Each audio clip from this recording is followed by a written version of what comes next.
Bonjour à tous et bienvenue, 7 minutes chrono, vous le savez maintenant sur TL7, c'est chaque jour la parole à vos élus locaux. Et nous sommes en compagnie de Jean-Claude Tissot aujourd'hui, sénateur de la Loire en ce début d'année 2023. Jean-Claude Tissot, bonjour. Bonjour. Bienvenue sur ce plateau, on débute l'année ensemble. On va faire le point sur cette année 2023 particulière parce qu'il y a évidemment les élections sénatoriales en septembre. On a le temps d'en reparler. Année électorale, ça veut dire qu'on peut déjà faire un bilan de ce premier mandat de sénateur.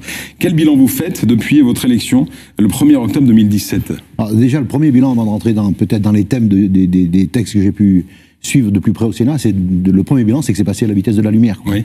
Voilà, ça fait 5 ans et demi, bientôt 6 ans. Et c'est vrai qu'en travaillant presque 6 jours sur 7, 6 jours et demi sur 7, on est sur l'engagement sur le territoire, c'est passé très vite. Après, les textes qui m'ont le plus occupé, on va dire, et qui ont été pour moi très intéressants parce que, avec la possibilité de les mettre en lien avec la vie de nos concitoyens nigériens, c'est la loi Egalim, par exemple, sur la loi Egalim 1 et Egalim 2, donc l'alimentation, avec l'engagement des collectivités pour des solutions un peu alternatives. Il y a la loi, bien sûr, sur la santé, qui a été aussi importante et que moi j'ai pu mettre en lien avec le soutien du CHF du Forêt, le centre hospitalier du Forêt, les 2 sites, Montbrison et Feur, et comment on s'organise, comment on essaye de garder d'exemples locaux toujours. Moi, c'est la base de mon travail. J'imagine pas pouvoir discuter d'un texte de loi et voter une loi ou la fabriquer, participer à sa fabrication de cette fameuse loi sans imaginer les retombées qu'il peut y avoir sur notre territoire. Donc ça, en l'occurrence, c'était très important. Les déserts médicaux, bien sûr. Et puis il y a aussi les dossiers structurants qui nous ont occupés pendant de longues années. Et un petit clin d'œil à mon collègue et ami Régis Juanico, avec lequel j'ai beaucoup travaillé sur l'abolition, on va dire, de la 45, la disparition de la DUP de la 45, avec à l'époque les visites qu'on a pu rendre assez régulièrement à Madame Borne, qui était à l'époque pas première ministre, mais même les transports. Avec Régis, on l'avait souvent sollicité et on a eu gain de cause. Et ça, c'est une belle victoire pour ce mandat. Et puis, bien sûr, après, il y a les retraites agricoles qui m'ont beaucoup occupé. Et puis, les dossiers RN7 à Mably, pour la mise à 2 fois 2 voies, on va peut-être arriver au bout, j'espère, dans les années qui arrivent, pour donc structurer... un bilan intéressant aussi bien au Sénat que... Voilà, c'est ça. Ce mandat, donc c'était votre premier de sénateur, vous avez été maire auparavant, conseiller départemental également. Qu'est-ce qu'il représente parmi tous vos engagements politiques jusqu'à présent? Alors, je pourrais presque dire un aboutissement, mais oui, c'est très complémentaire. Et ce que je dis, moi, quand je vais voir les communes toutes les semaines, les collègues maires, les collègues élus, je leur dis, mais en fait, il n'y a pas 2 sortes d'élus. Il n'y a pas un élu national, un élu départemental ou régional ou municipal.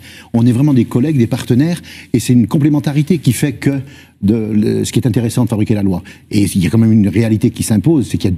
C'est long, le travail parlementaire. C'est très long. Et avant de voir les retombées sonnantes et trébuchantes sur nos territoires, il faut être patient.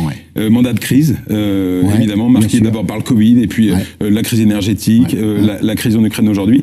Ça oblige encore plus le sénateur que vous êtes? Oui, alors je rajouterais même la crise, en guillemets, des Gilets jaunes, rappelez-vous. Aussi, oui, ça a commencé avec les Gilets jaunes. Le Covid, nous, on a dû accompagner... C'était pas un mandat serein, disons. Voilà, c'est ça, Alors, je sais pas comment pouvait être un mandat serein, parce que c'est mon premier mandat, que depuis 2017, mais moi j'ai trouvé la possibilité, le fait d'avoir été élu d'une petite commune rurale de 800 habitants m'a beaucoup aidé pour le travail de sénateur, vraiment. Oui. 2023 qui commence, alors la grosse crise, et vous vous engagez beaucoup là-dessus, c'est évidemment la hausse des prix de l'énergie, qui grève les finances des collectivités, des particuliers, des entreprises aussi. Vous vous êtes prononcé pour une réforme du marché européen de l'énergie en alertant le gouvernement. En effet, la semaine dernière, j'ai interpellé Bruno Le Maire, le ministre de l'économie. Qu'est-ce qu'il faudrait faire aujourd'hui déjà, il faudrait arriver à faire ce qu'a fait l'Espagne. C'est pas interdit de le faire, l'Espagne et le Portugal. C'est-à-dire décorréler le prix de l'électricité du prix du gaz. Et déjà, on gagne entre 10 et 20% sur la facture nette pour nos concitoyens. Donc ça, c'est une volonté politique. Il faut qu'ils le veuillent. Il faut qu'ils veuillent le faire. Donc voilà, il y a plusieurs solutions. Après, les boucliers tarifaires comme ils ont été mis en place. Et puis, il y a quand même une réalité. C'est que l'électricité, elle est chère, le gaz est cher, parce que c'est de la spéculation. Et la spéculation, le sacro-saint marché, il y a peut-être moyen... Nationaliser le marché de l'énergie. Oui, moi je milite pour un pôle public de l'énergie. Vraiment, je milite pour un pôle public de l'énergie parce que aujourd'hui, on nous demande à l'horizon 2050 une décarbonation complète de l'énergie, de la production d'énergie. Donc il faut se tourner bien évidemment vers les ENR, les énergies renouvelables. Et ces énergies renouvelables, elles peuvent être pour moi, à mon sens, elles ne peuvent être efficaces que si c'est géré par un pôle public. Donc c'est clair, oui, en effet.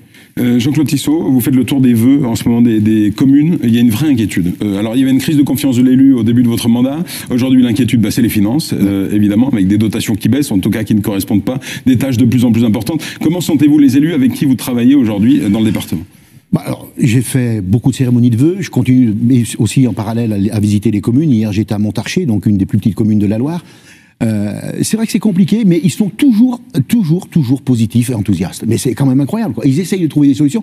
Bientôt, c'est des Gérard Majax, quoi. Hein. Ils vont devoir faire plus, mieux, avec moins. Et là, cette année, ils sont quand même très plombés, les collègues élus, très plombés par le coût de l'énergie. Donc on voit bien, ils sortent tous des solutions, ils chauffent moins les salles de réunion, ils chauffent moins les gymnases, etc. Enfin, chacun a sa technique, mais en tout cas, ils sont très inventifs, et je trouve qu'ils sont quand même encore très volontaires, quoi. Et très optimistes. Et très optimistes, oui. 2023, élection au mois de septembre prochain, on l'a déjà entendu, vous serez candidat à votre succession. Ouais. Mais c'est encore tôt d'en parler, parce que voilà, je veux bien revenir vous voir. Là, il reste 6 mois. On a des textes importants qui vont arriver au Sénat. Il va y avoir le texte sur les retraites, bien évidemment.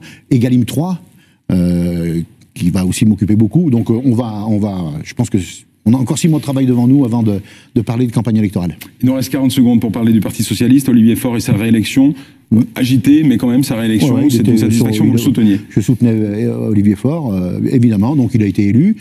Alors, faut pas non plus, c'est pas le grand soir, hein, on a été élu, il a été élu avec 50 et quelques % des voix. Il y a un congrès ce week-end.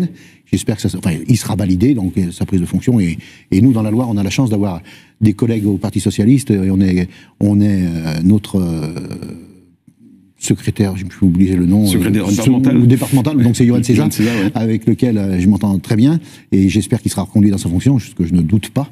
Et donc, le Parti Socialiste n'est pas mort. Le Parti Socialiste Phénix sur les prochaines échéances ? Écoutez, je vous tiens seul responsable de vos propos. En tout cas, on fera tout pour jouer un rôle, bien sûr. Merci beaucoup, Jean-Claude Tissot, d'être venu participer à ce 7 minutes chrono avec vous. Je rappelle que vous êtes sénateur de la Loire.